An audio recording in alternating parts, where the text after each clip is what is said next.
So ayan, magandang araw. For today's video ay gagawa ulit tayo ng ganito kasarap at kalambot na Spanish bread at lulutuin natin ito sa kawali at syempre sa oven din. Kaya wag na nating patagalin. So gawa muna tayo ng dough. Para sa dough ay gagamit ako dito ng 1/4 cup ng white sugar and then 2 teaspoon ng yeast. Lalagay tayo dito ng 1/2 cup ng tubig. So haluin lang natin ito kasi usually mabilis po mag-effect ang yeast kapag hinalo natin ito sa tubig at asukal.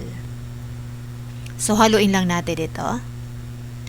And then, ilalagay na natin ang 1 teaspoon ng asin and 1 tablespoon ng vanilla extract.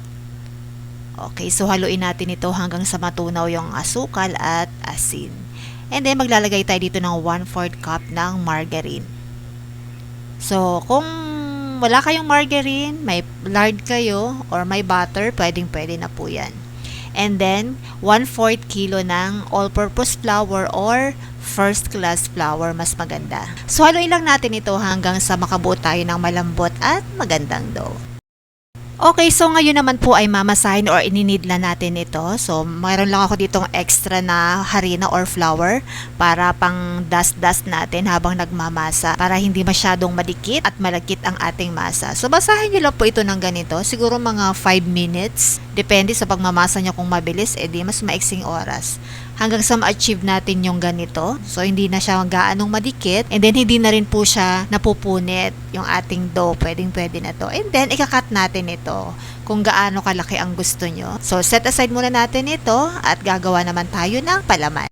So, para sa palaman ay gamit ako dito ng 1/4 cup ng white sugar, 1/4 cup din po ng breadcrumbs. Kung wala kayong breadcrumbs ay kung meron kayong tinapay dyan, i-toasted nyo lang tapos pukpukin nyo, ilagay nyo sa isang tela o sa isang plastic and then pukpukin nyo po siya para maduro. Yan, may breadcrumbs na po kayo. And then maglalagay din tayo dito ng 1/4 cup ng third class flour or all-purpose flour at saka 1 tablespoon ng powdered milk. Pwede kayong gumamit dito ng isang pack ng Bear Brand Swak. Ayan, sinabi ko na yung brand. And then 1/2 cup ng 1/2 po ito 1/2 cup ng margarine. So, mix-mix lang natin ito hanggang sa mag-combine talaga silang lahat at makabuo tayo ng magandang paste para sa ating palaman. So, dapat po ganito ang consistency ng paste natin, mga mare. So, ayan, grease muna po natin ng oil or ng margarine yung mga pan na gagamitin natin sa pagluluto ng ating mga Spanish bread. So, nakita nyo po, napakaganda po ng ating dough, napakalambot.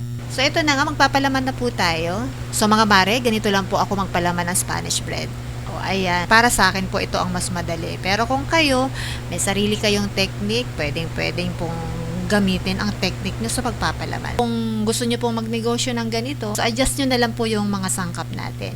And then, pagugulungin po natin ito dito sa ating breadcrumbs. Actually, hindi naman po ito matakaw sa breadcrumbs. Marami pang matitira dito. So, kailangan po mag-lock po yung ilalim ng ating Spanish bread para hindi po siya bumuka. So, parang ganito. Palamanan natin to. So, kailangan po malaki yung ilalim. Hawakan nyo lang tong ilalim para hindi po siya bumuka kapag niluto na natin. Okay, so ito na nga po yung ating mga Spanish bread. May palaman na to. Ilalagay na natin ito sa pan na gagamitin natin. Okay, so syempre, yung mga wala pong oven, iluluto magkakasya sa kawali. Lagyan natin ng space para yung sa pag-alsa niya. And then, syempre, ito rin i-bake natin sa oven. Dapat may space din. Paalsahin natin ito kahit mga 1 oras. Kung gusto nyo 2 oras para malaki talaga yung Spanish bread nyo. Okay, so ayan, after 1 hour ng pagpapaalsa, ito na nga siya. Medyo umalsa na siya. Okay, so habang ginagawa ko po ito ay syempre, pinapainit ko na po yung kawali. Kailangan po din kasi mainit din yung kawali na paglulutuan natin bago natin to ilalagay. So, painitin natin kahit mga 2 minutes, pwede na yan. At syempre, preheat din po natin yung oven na gagamitin natin kahit mga 3 minutes. Isasala na natin ito dito sa ating pinainit na kawali. So, bake natin ito ng mga 10 to 15 minutes po. Sobrang mahinang apoy lang para hindi siya mabigla at masunog yung ilalim.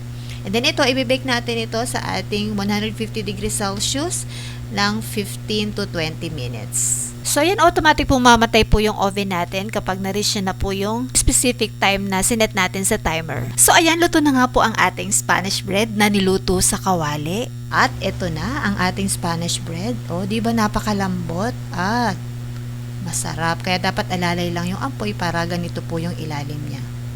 mahina lang yung apoy. So, ayan mga mare, nakaluto na naman tayo ng tinapay sa bahay. O, diba, ang dali lang gawin. Sana po nagustuhan nyo ang recipe ko for today. Syempre, huwag nyo pong kalimutang mag-like and mag-follow. At mag-subscribe na rin kung nagustuhan nyo ang video na ito. Sana po may natutunan din kayo. Thank you for watching. Bye!